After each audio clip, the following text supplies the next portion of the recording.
We got new Ninjazords, let's use them!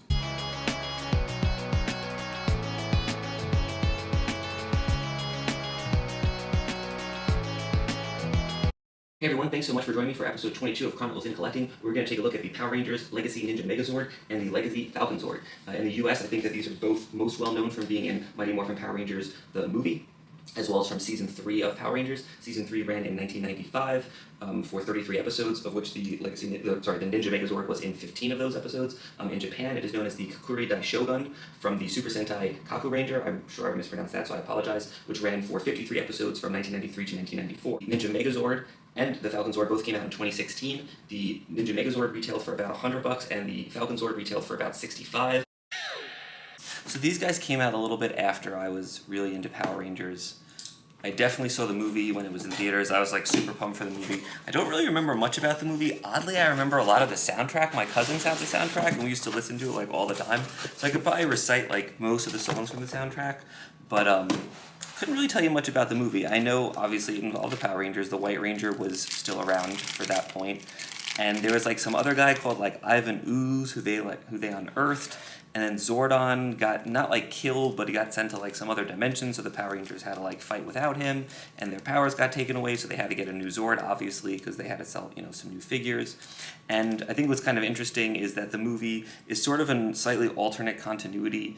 I did a little reading online, obviously I don't remember it from so many years ago that I watched it, but I think it kind of takes off from Season 2, and it's sort of like, I guess, an alternate way that Season 2 could have continued. But then when they actually did the show, things were completely different. They never made reference to the movie. None of those villains appeared again. Obviously, they got the Zords in a different way, and the Zords actually look different. The movie, obviously Power Rangers was super popular at the time, and it kind of had some big budget stuff. At the time it had some cool CGI for the Zords instead of using, the giant, like plastic or material ones that they used in Japan, but the CGI has certainly not aged very well. And this figure really, in my opinion, matches more of the design from the show than actually the design from the movie. But, I don't think I would recommend watching the Power Rangers movie. It's one of those things where I watched it when I was a kid, I really enjoyed it, and I think it's probably best to just leave it in my memory. So you can see, take a quick look at the figures here. Some of them I think are a little nicer than others. So first of all, we got the blue one, and let's see, I think I got all the names here. So we got the Wolf Ninjazord. And it's got some nice detailing on it. It's got some nice, some nice metallic there. Obviously, the tail kind of pops out, and I think the mouth the mouth opens up, which I think is a nice little detail, especially for something kind of that small. And obviously, it's a little cheaper than the other Legacy Zords, so not surprising that's going to be a little bit less detail, a little bit maybe lower quality. Then this is the Crane Ninjazord, which obviously serves as the head. So nothing particularly special here. Just does that. Oh, and then also the Wolf Ninjazord's got this little cover here for when it goes into Zord mode. I think this one's probably the nicest of the bunch. This is the, I'm assuming Frog something. Yeah, the Frog Ninjazord. It kind of can go into frog mode and then leap up, which I think is really nice. This figure feels nice. Obviously it's the bulk of the Zord as well, so it's not super surprising that they put the most effort into it. It's got a nice click. Everything feels good. These feel a little flimsy. I guess they kind of go kind of click back into place there. So that's nice. Then we have the Bear Ninjazord. So not quite sure how this one works. All right, let's do that one in a second. Let's look at the Ape Ninjazord. This one's pretty straightforward. This one's kind of weird because usually, like the red Zord, at least in the US, has always kind of been like the main Zord. So it's weird to see. It's weird to see the red Zord just sort of being a, just sort of an also-ran, and it's just the arm. Compare it to the, the Thunder Zord, where the red could, was the main part and could fight on its own. This guy is a lot less intimidating than some of the other red Zords that we've seen. And this is one of the other arms, and then it's also got this fist here that you can put on, I'm assuming, his head when it goes into Zord mode. And there's really not a lot of weapons in this set. This is just what I used to open it. It's got these 2 swords.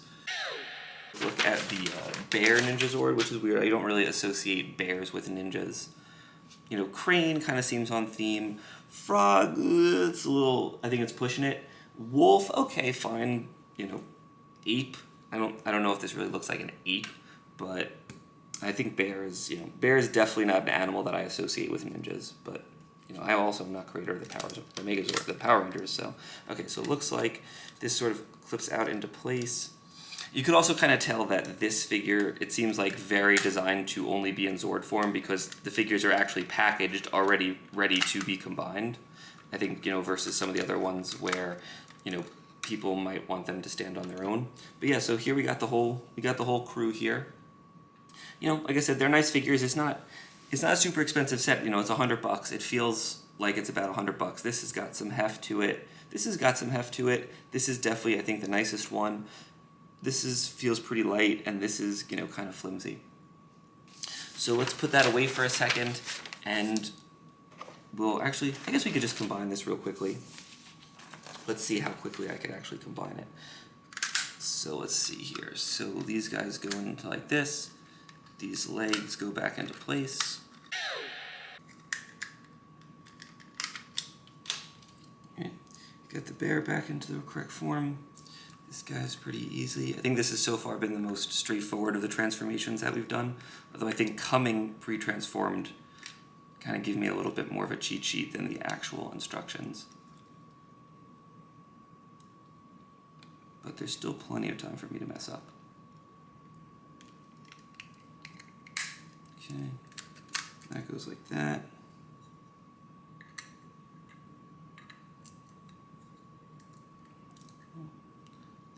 Let's see here. So this should be like that. So this should be in like this.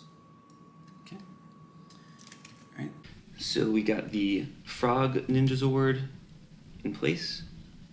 And put the bear on top of that.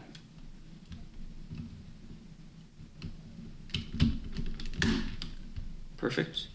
Then we got the first arm.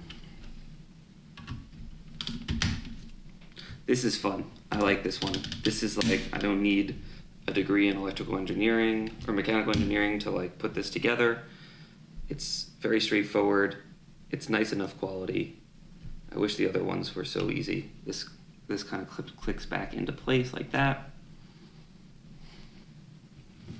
And we have the Legacy Ninja Megazord. I don't know what's supposed to happen with these things. I guess you can kind of put them on the, they kind of attach to the backpack, so at least he's got a little weapon. I mean, this guy can't show up with nothing. I think in the show he's got some sort of like energy attack. But yeah, I think this simplicity is really getting to me. It's really getting to like the 8-year-old in me that doesn't want to spend like 1,000 hours trying to get these to work. So anyway, so that's that. So let's put it on here real quickly. Just give him a little quick twirl for the camera. And then we will get his buddy on deck. Just give him a quick once over. All right, oops, stop that. All right, so put this guy to the side. Now we have the Legacy Falconzord. I suspect the setup on this one should be pretty quick.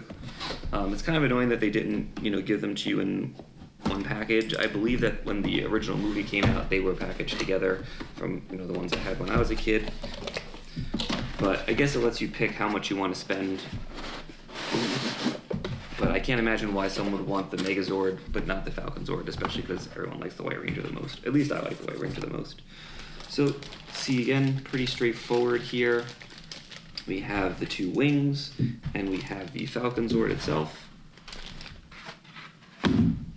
So I'll just open these up real quickly. And this, I had mentioned it before, but this also uses Zord Builder to some extent. It uses it for the arms. So I believe that if you have other Zord Builder Zords, they could be combined. And this should, I'm going to try it when we do the kind of final thoughts portion of the video, but it should also connect to the Titanus. I don't have the Legacy Titanus. I have the Soul of Chogokin Titanus, which should work, but I'm not 100% sure if it's going to. Well, because I believe that they're based on the same mold, so it should fit it. And in the show, I also believe that the the Ninja Megazord did dock with Titanus a few times, though it did not happen in the Japanese version. Having a little bit of trouble clicking this wing into place here. I'm not quite sure why I'm having so much trouble with the other one. There we go. Okay, so yeah, this guy's pretty nice. Kind of show from all angles here. The tail goes up a little bit. The talons come down, and you could open them up. You could probably do like a little perched pose here on a cliff. Watching over Angel Grove or wherever he is. This figure feels nice. The feet are really nice. They're this really nice die cast. The rest of it feels pretty plasticky, but it's got a lot of nice little schmutz over there. The neck has, I don't know, it just feels very in control. It's got like these two screws, or you can't see over there, you can see over here. It's weird that there's a screw exposed, but you got that screw there, but really helps kind of like click the neck into different places and not feel like it's loose. Kind of the same thing with the wings. They're not just like floating around. They only have a few different locations, but they click into place with each one, and I think that's really, really nice. And then obviously I think the pose that we all want to see here. And then you can see the Falconzord clicks in on these side pieces over here. Kind of clicks into those. The Falconzord doesn't feel like amazing when it clicks in. It feels like, I don't know, it kind of feels like it's off a little bit. But I don't think it's going anywhere. But I kind of wish it was a little bit more sturdy. But all in all, it's really nice figure. And I'll be back in a second with some final thoughts. So you can see him here with all of his buddies. Get him on the rotating stand here. We have the Ninja Megazord, we have the Dragonzord. Over here we have the White Tigerzord. Okay, got enough of that. And finally, let's see if this guy will fit in the Titanic. Let's push that forward. Might be able to get the feet underneath. Oh yeah, there we go. So yeah, it seems like kind of what you should do is just push this piece forward a little bit. Anyway, so just to give a few final thoughts on this figure, I think that, it's about 100, well, when it MSRP'd, it was about $150, and I think that that's really a good deal for this figure. I think now, I think this for $150 is, I think it's a really good deal if you like this and, you're a fan of the Power Rangers movie. The Falconzord is, really expensive. If you absolutely need it as the eye dressing for the rest of this guy, then get it. It definitely feels like a little bit more flimsy than the rest of the ones, and it doesn't click on in a super satisfying way. So, I'm not going to give it as high a recommendation as I would on this. But all in all, I think it's a really great figure. I think it'll look nice. I think it looks nice with all the Zords. Anyway, thanks so much for watching this video. New videos go up every Wednesday, and please join me next week when we take a look at the Metal Robot Spirits version Ka Signature Zeta Gundam. Thanks so much, and keep collecting.